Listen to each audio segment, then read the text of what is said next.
భగవద్గీత 2వ అధ్యాయం 27వ శ్లోకం. జాతస్య హి ధ్రువో మృత్యుః ధ్రువం జన్మ మృతస్య చ తస్మాదపరిహారేర్థే నత్వం శోచితుమర్హసి. జాతస్య హి ధ్రువో మృత్యుః ధ్రువం జన్మ మృతస్య చ తస్మాదపరిహారేర్థే నత్వం శోచితుమర్హసి. జాతస్య హి ధ్రువో మృత్యుః ధ్రువం జన్మ మృతస్య చ తస్మాదపరిహారేర్థే నత్వం శోచితుమర్హసి.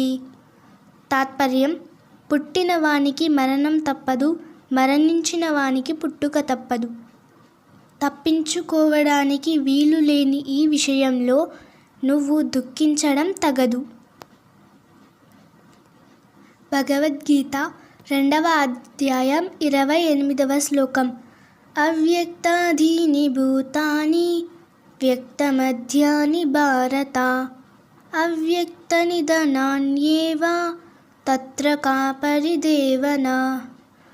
అవ్యక్తాదీని భూతాని వ్యక్తమధ్యాని భారత అవ్యక్తనిధనాన్యేవ తత్ర కా పరిదేవన.